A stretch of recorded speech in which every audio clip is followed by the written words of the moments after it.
साथियों नमस्कार। छत्तीसगढ़ में लगभग 2900 शिक्षकों की नौकरी एक साथ छीन ली गई।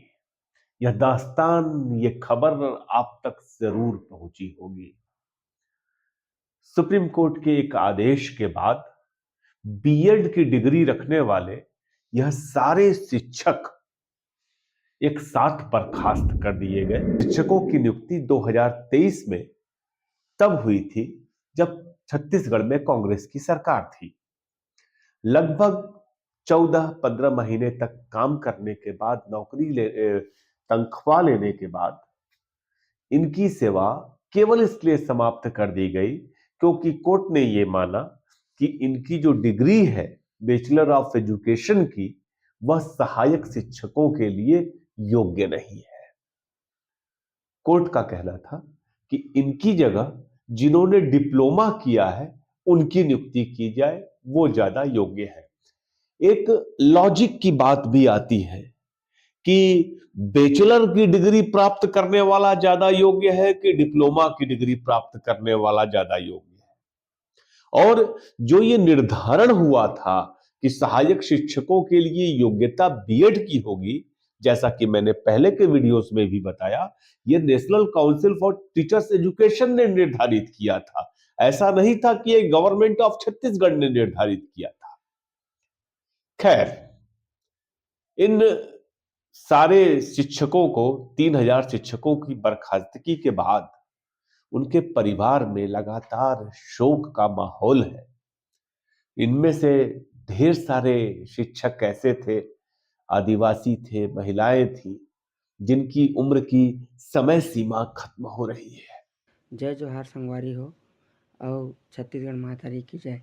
मैं बीएड सहायक शिक्षक, जैसे कि आप सब मला पता होही कि हमला 1 जनवरी 2025 के 15 माह के नौकरी करे के बाद में सरकार हर हमला सुप्रीम कोर्ट के आदेश से कह के बर्खास्त कर दे है। मैं हर सरकार से निवेदन करना चाहत हूँ कि हमन के आजीविका के सवाल है, सरकार हमन के आत्मसम्मान के सवाल है। जोन समिति आप मन गठित करे हा, हमन के समायोजन के जो निर्णय लिही तेकर समय से निर्णय मला तय कर दा और जल्दी से जल्दी हमन के समायोजन कर दा। धन्यवाद। अब सरकार ने क्या किया है, ये जो बर्खास्त शिक्षक हैं, जो लगातार समायोजन की मांग कर रहे हैं, आंदोलन कर रहे हैं, धरना कर रहे हैं, पहले पुलिस ने इन पर लाठियां बरसाई, इनके आंदोलन को कुचलने की कोशिश की, महिला शिक्षिकाओं के साथ बदसलूकी, बदतमीजी की गई। अब इन्हें आपस में लड़ाने की एक नई तरकीब निकाल ली गई है।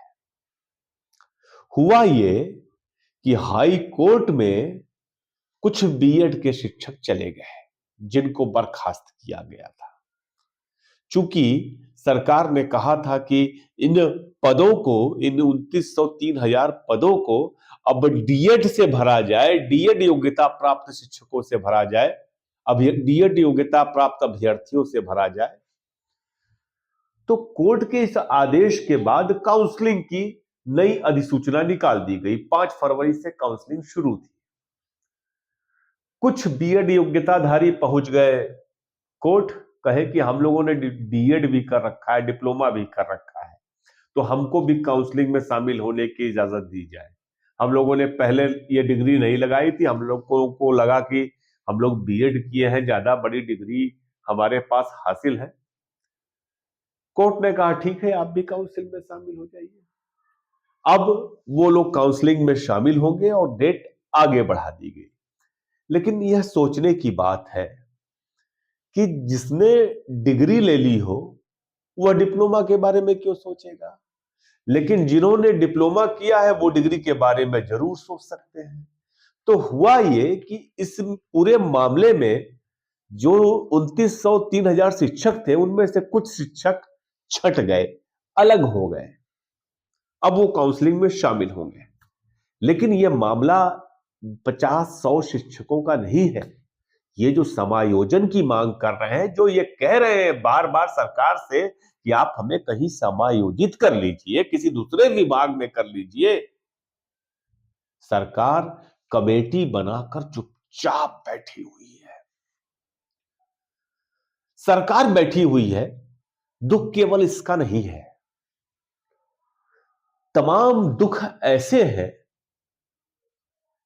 तमाम चिंताएं ऐसी हैं जिसके बारे में न तो ये जो अभ्यर्थी हैं, जो शिक्षक हैं, जो अपनी नौकरी के लिए लगातार दुआएं मांग रहे हैं, सरकार के सामने हाथ जोड़ के खड़े हैं, बल्कि दुखद यह भी है कि संसद का सत्र चल रहा है, छत्तीसगढ़ से चुने हुए सांसद वहां लगातार जा रहे हैं, लेकिन देश में वह स्थान जहां पर आम आदमी की बात, आम आदमी की समस्याओं को कहा जाता है, सुना जाता है, छत्तीसगढ़ के चुने हुए किसी भी सांसद ने, भले वह लोकसभा का रहा हो चाहे राज्यसभा का रहा हो, छत्तीसगढ़ के शिक्षकों का मामला अब तक नहीं उठाया।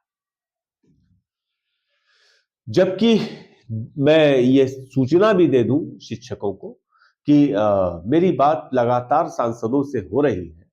बिहार के सांसद पूर्णिया के पप्पू यादव, निर्दलीय जो कि है, उन्होंने बहुत चिंता जाहिर की है। उन्होंने कहा है कि हम शिक्षकों के इस मसले को उठाएंगे और वो बहुत संवेदनशील है इसको लेकर के। लेकिन अब सोचिए, उनकी पत्नी रंजीता रंजन छत्तीसगढ़ से ही है एमपी, और ये महिला शिक्षिकाओं का मामला है, एक बार भी नहीं उठाया। मैडम, इस वीडियो के माध्यम से हम आपसे ये कहना चाहेंगे कि संसद का बजट सत्र चल रहा है और आप छत्तीसगढ़ के शिक्षकों का मामला आप पार्लियामेंट में उठाइए, ऊपरी सदन में उठाइए, क्योंकि आप छत्तीसगढ़ से सांसद हैं, ये आपकी जिम्मेदारी बनती है। मैं भारतीय जनता पार्टी और कांग्रेस के लोकसभा और राज्यसभा के अन्य सांसदों से भी आह्वान करूंगा कि इन युवाओं के दर्द को समझिए। ये शिक्षक, कुछ इनमें से कुछ शिक्षक पकौड़े बेचने लगे हैं, कुछ शिक्षक कितने मर्माहत हैं आप इसका अंदाजा नहीं लगा सकते। आप वीडियो देखेंगे तो आप कोरोना आ जाएगा। सर, मैं 35 साल का हो गया हूँ। मेरे घर की स्थिति कैसी है? मेरे पिताजी नहीं है। मैं बचपन से अपनी पढ़ाई अपने दम पे किया हूँ। मेरे लिए कोई 1 रुपये भी मतलब कोई खर्चा करने वाला नहीं था। मम्मी की तबीयत खराब होती, पापा जी मेरे सामने, मेरे पास जिस दिन पापा जी की तबीयत अटैक आया था, उस दिन मेरे जेब में 2000 रुपये नहीं था। पूरा जीवन भर मेहनत किया हूँ। और आपको बता दूं, 2019 का मैं टॉपर हूँ फिजिक्स लेक्चरर के लिए। लेकिन मेरे को सिर्फ इसलिए नियुक्ति नहीं दी गई थी क्योंकि मेरा बीएड, वो जो उनकी डेट मांगे थे, जो रूल्स था, उनका नियम था कि इस डेट के बाद अगर कोई डिग्री हासिल करते तो वह पात्र होगा, सिर्फ इसलिए मुझे पात्र किया गया था। और आज जब मैं फिर से दोबारा फिर उसमें पात्र में हूँ और मैं जब जॉब कर रहा हूँ, मैं एक शिक्षक हूँ, मैं 11 साल से शिक्षक हूँ। मेरे बच्चे पढ़ाए हुए 30-35 बच्चे डॉक्टर हैं आज, या तो बन गए या बन रहे हैं। एक बच्ची कलेक्टर है, 3 बच्चे डीसी हैं। और आज मैं अपने आत्मसम्मान को खो रहा हूँ। मैं कहाँ जाऊंगा? मैं घर वापस नहीं जाऊंगा। या तो मैं चुनौती दूंगा सरकार को, न्यायपालिका को भी। साथ में हम छत्तीसगढ़ सरकार से गुजारिश करते हैं कि शिक्षकों के इस मामले की गंभीरता को समझिए। याद रखिए कि युवाओं की बद्दुआ लेकर के कोई भी सरकार आगे नहीं बढ़ सकती। कोई भी सरकार अपने आप में बहुत, किसी भी सरकार के लिए यह ठीक नहीं है कि वो युवाओं के हितों से परे सोचे, युवाओं के हितों का ध्यान न रखे। जब आपने कमेटी बनाई है इस समस्या के समाधान के लिए, तो उस कमेटी की रिपोर्ट को जल्द से जल्द मंगाना चाहिए और इन शिक्षकों के समायोजन का इंतजाम करना चाहिए। मेरी मुख्यमंत्री से भी गुजारिश है।